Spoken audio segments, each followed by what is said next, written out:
Welcome to the History Unplugged podcast, the unscripted show that celebrates unsung heroes, myth-busts historical lies, and rediscovers the forgotten stories that changed our world. I'm your host, Scott Rank.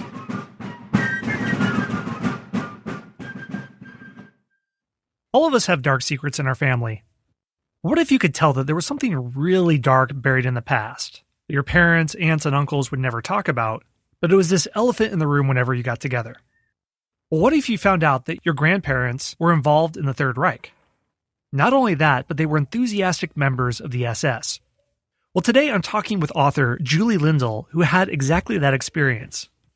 Julie's a historian of 20th century Europe, and she began to uncover her family's past when she was looking in the archives. Her new book is called The Pendulum, a granddaughter's search for her family's forbidden Nazi past. In this work, she explored her family's grief, confusion, and secrecy concerning the responsibility of her grandparents for the enslavement, torture, and murder of the local population in occupied Poland. Julie went on a 6-year journey through Germany, Poland, and then to South America, where her grandparents later went in the early 1960s, and found family members she didn't even know about in Paraguay and Brazil. She uncovers, among many other discoveries, that her grandfather had been a fanatic member of the SS since 1934. During World War II, he was responsible for enslavement and torture and was complicit in the murder of the local population on the large estates he oversaw in occupied Poland.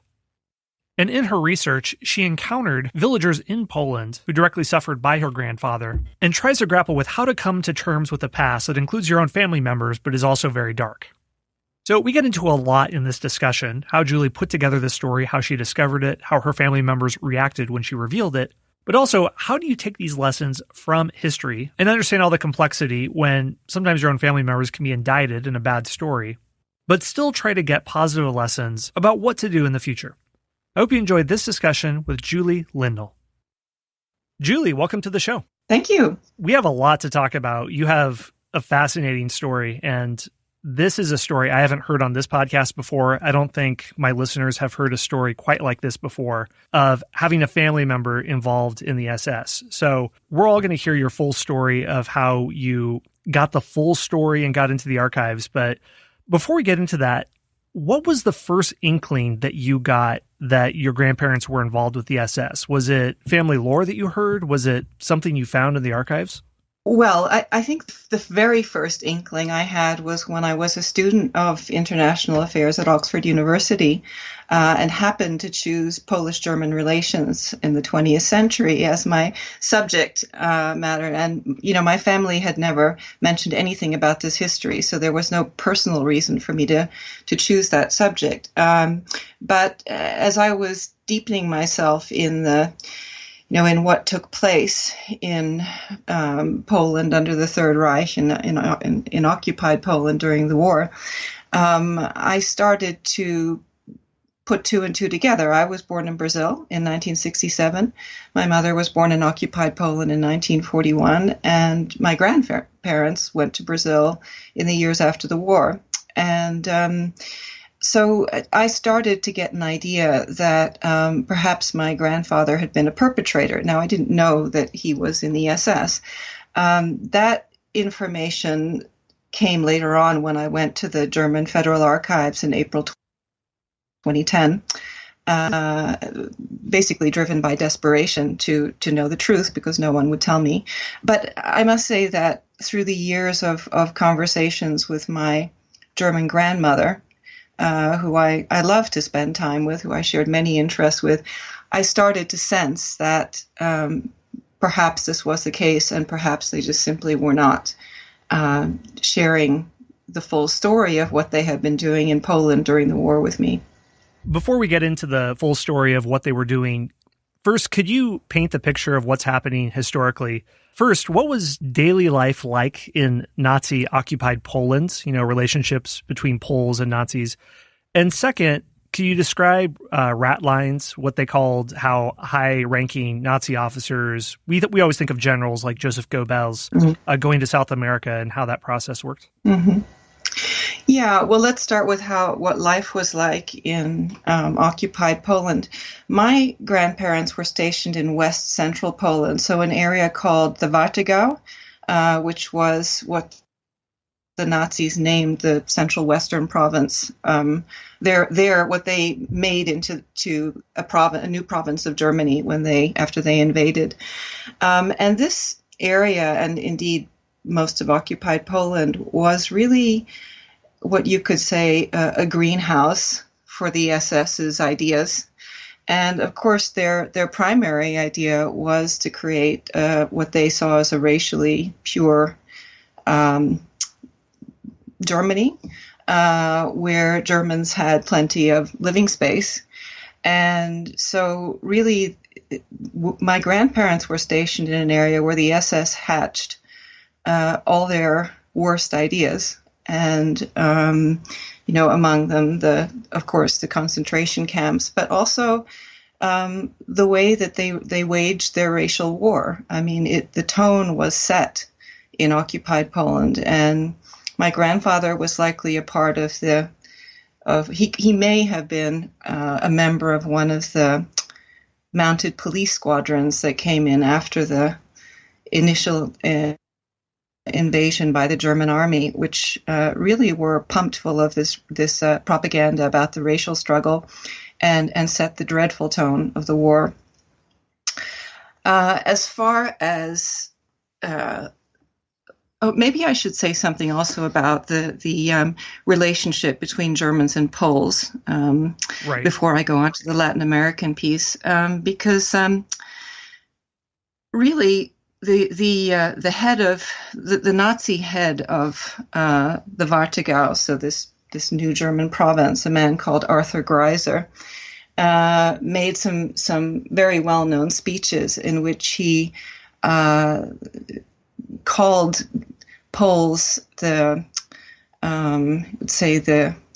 servants of Germans, so that they were good for nothing more than for being servants. And actually, the idea was not to have Poles remain in Poland, certainly not in any part of the Warthegau, but to let them die out or to get rid of them, to deport them, and to bring in ethnic Germans from the east. So there were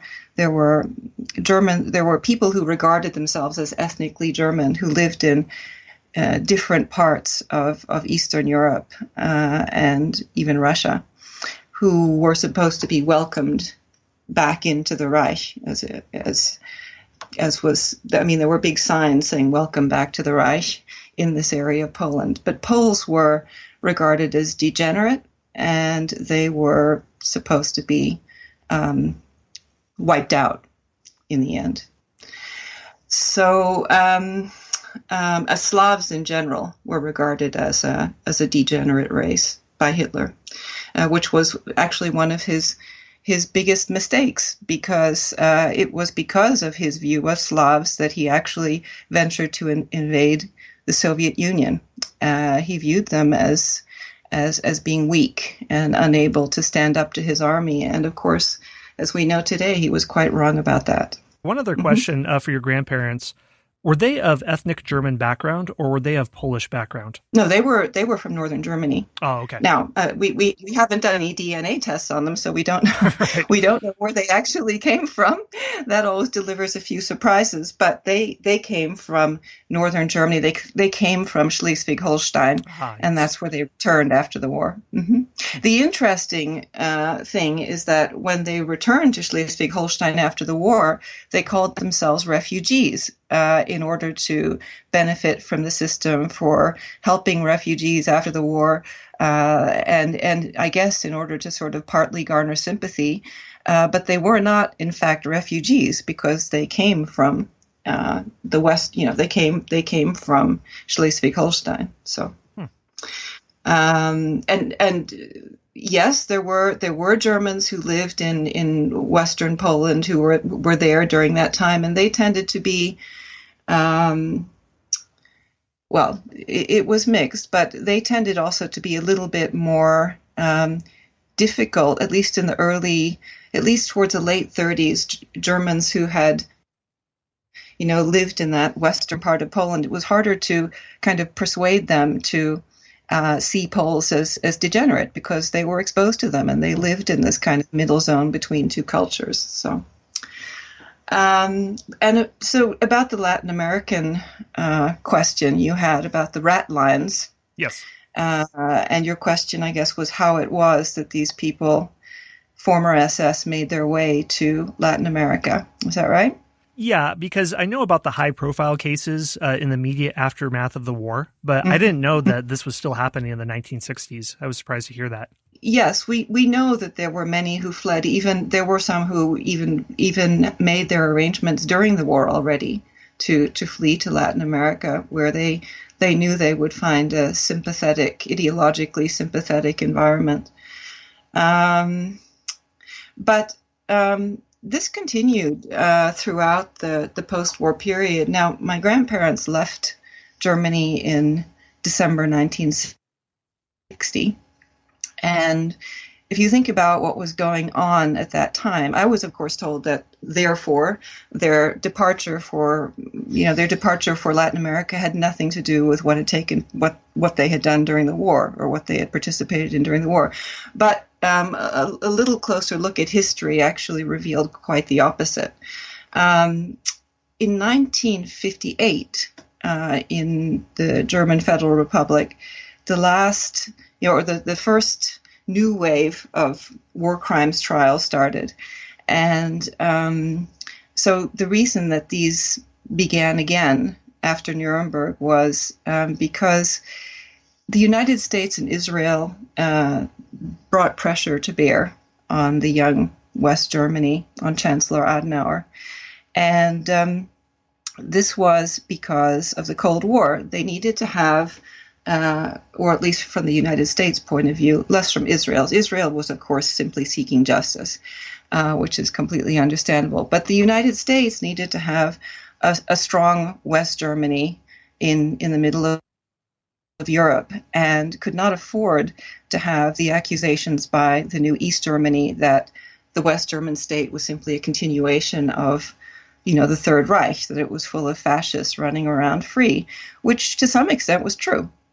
Because most former SS had been pardoned and were let off fairly lightly, in the late 40s because of the emergence of the Cold War.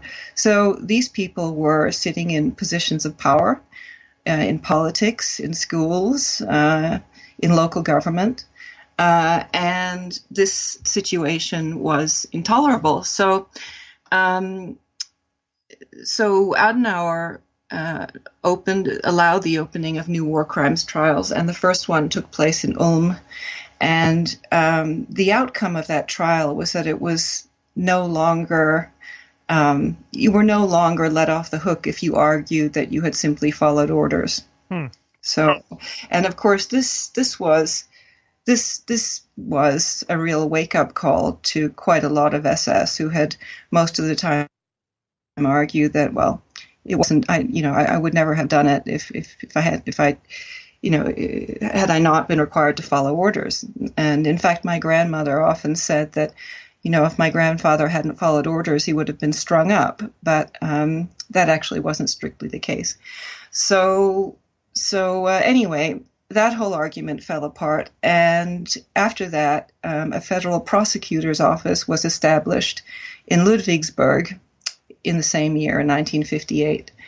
And this also worried a lot of former SS because now it meant that the German government was going to prosecute war criminals. And so it was really the beginning of a new era.